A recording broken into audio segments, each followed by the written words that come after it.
நம்ம இன்றைக்கி சப்பாத்தியும் பன்னீர் பட்டர் மசாலாவும் செய்ய போகிறோம். வாங்க பார்க்கலாம். 2 கப்பு கோதுமை மாவு எடுத்திருக்கேன். அதில் தேவையான அளவு உப்பு, 1 ஸ்பூன் சர்க்கரை போட்டிருக்கேன். உங்களுக்கு எந்த ஆயில் நீங்கள் யூஸ் பண்ணுறீங்களோ அந்த ஆயிலில் ஒரு 2 ஸ்பூன் ஊற்றிக்கலாம். ஊற்றிட்டு நம்ம எல்லாம் கரெக்டாக அதை பிசைஞ்சு விட்டுக்கிட்டு நம்ம கொஞ்சம் வார்ம் வாட்டராக எடுத்துக்கிறோம். ரொம்ப சூடு தண்ணி இருக்கக்கூடாது. வார்ம் வாட்டராக எடுத்து கொஞ்சம் கொஞ்சமாக தண்ணி ஊற்றி நம்ம பிசைஞ்சு எடுத்துக்கிறோம். எடுத்ததுக்கப்புறம் சின்ன சின்ன உருண்டையாக பிடிச்சி அது ஒரு அரை மணிக்கூர் நல்லா ஊறட்டும். கொஞ்சம் அப்போ தான் நல்லா சப்பாத்தி நல்லா சாஃப்டாக இருக்கும். அப்புறம் நம்ம அதை செய்கிறதுக்கு பன்னீர் பட்டர் மசாலா பண்ணுறதுக்கு ஆயில் ஊற்றிருக்கோம். பட்டை, கிராம்பு, ஏலக்காய், முந்திரி பருப்பு எல்லாம் போட்டு நம்ம வதக்கிக்கணும். நான் அந்த முந்திரி பருப்பு போட மறந்துடுறேன். அப்புறம் வெங்காயத்தை போட்டுக்கிறேன். உங்களுக்கு எந்த மாடலில் வேணாலும் வெங்காயத்தை வெட்டிக்கலாம். ஏன்னா நம்ம அதை அரைக்க தான் போகிறோம். வெங்காயம் போட்டுக்கிறோம். அப்புறம் கேப்சிகமும் ஒரு அரை கேப்சிகமில் பாதி போட்டால் போதும். அது நல்லா வாசனையாக இருக்கும். அதுக்காக தான் அதை சேர்த்துக்கிறது. அப்புறம் ஒரு 7 பெரிய பல்லுது 7 பல்லு பூண்டு கொஞ்சம் போட்டுக்கிறோம். அதில் பெரிய பல்லு அளவுக்கு 1 பல்லு அளவுக்கு இஞ்சி சேர்த்துக்கிறோம். சேர்த்துட்டு நம்ம எல்லாத்தையும் சேர்த்து வதக்குறோம். வதக்கிட்டு தேவையான அளவுக்கு கொஞ்சம் உப்பு போட்டுக்கிறோம். அப்போ உப்பு போட்டால் தான் கொஞ்சம் சீக்கிரம் வதங்கி கிடைக்கும். நான் அந்த முந்திரி பருப்பு அப்போ போட மறந்ததுனால இப்போ போட்டுக்கிறேன். ஒரு 7-8 முந்திரி பருப்பு சேர்த்துக்கலாம். அப்புறம் பச்சை மிளகா வேணுன்றவங்க போட்டுக்கலாம். நான் காஞ்ச மிளகா தான் போட்டிருக்கேன். ஒரு 2 காஞ்ச மிளகா போட்டு வதக்கிக்கிட்டே இருக்கோம் நல்லா. அப்புறம் தக்காளி நான் சேர்த்துருக்கேன்.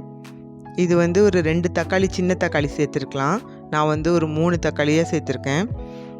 ஏன்னா டொமேட்டோ பியூரி இதில் சேர்க்கணும். அது என்கிட்ட இல்லாததுனால நான் தக்காளியை கொஞ்சம் ஜாஸ்தியாக சேர்த்துக்கிறேன். அப்புறம் காஷ்மீரி மிளகாத்தூள் 1 ஸ்பூன் போட்டிருக்கேன்.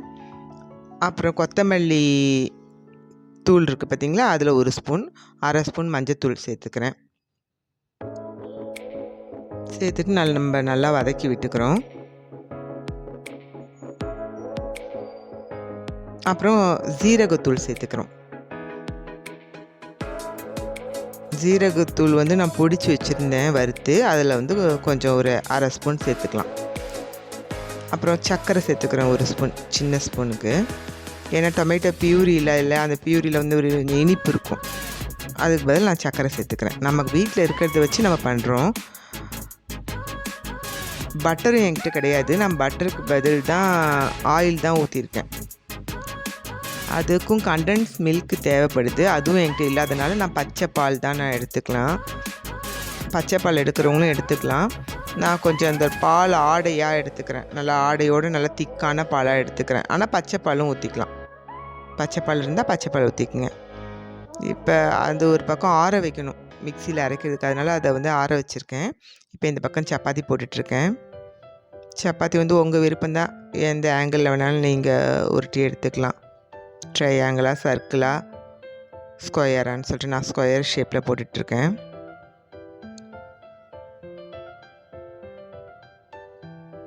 இது இந்த பன்னீர் பட்டர் மசாலா பூரி, சப்பாத்தி, நான் இது கூடலாம் வச்சு சாப்பிட்லாம். நல்லா ரெஸ்டாரண்ட் ஸ்டைல்லே இருக்கும், நல்லா வாசனையாக.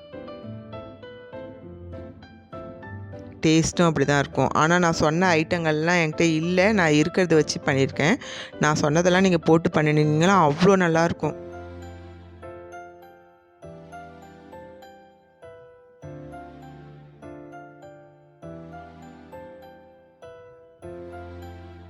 இப்போ நல்லா ஆறிடுச்சு. நம்ம இப்போ இதெல்லாம் அரைச்சி எடுத்துக்க போகிறோம். கொஞ்சமாக தண்ணி சேர்த்துட்டு அரைக்க போகிறோம்.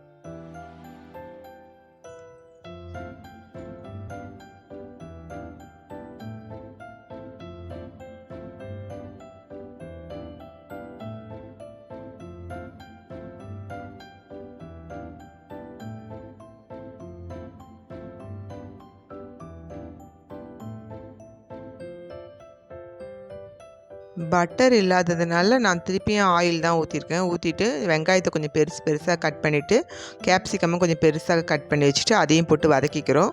அப்புறம் முதல்ல நம்ம எல்லாத்தையும் வதக்குனதெல்லாம் அரைச்சி வச்சுருக்க விழுதை தூக்கி அதில் கொட்டிடுறோம்.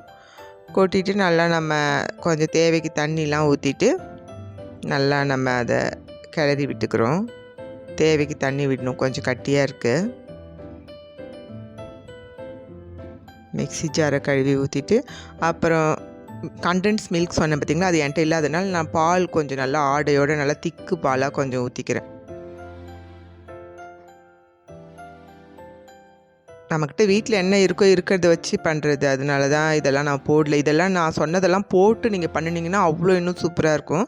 இதுவே ரொம்ப நல்லா இருந்தது, வாசனைலாம் அவ்வளோ நல்லா இருந்தது.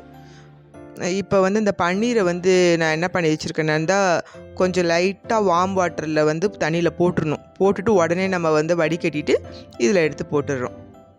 எதுக்காக அப்படி பண்ணுறோம்னா தான் நல்லா ஸ்மூத்தாக இருக்கும் அந்த பன்னீர் வந்து ரொம்ப ஹார்ட் ஆகாமல். அப்புறம் கொத்தமல்லி இலை போடுறோம்.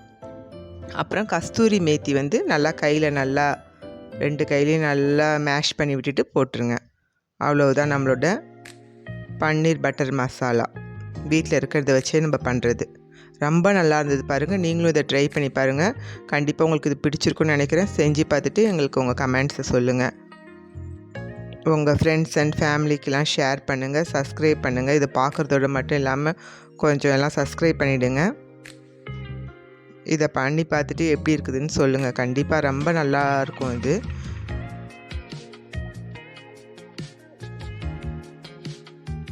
இந்த ஸ்ப்ரே கூட நான் வந்து மீஷோவில் தான் வாங்கியிருந்தேன். ஆயில் ஸ்ப்ரே ரொம்ப யூஸ்ஃபுல்லாக இருக்குது. நமக்கு ரொம்ப ஆயிலும் ஆகாது.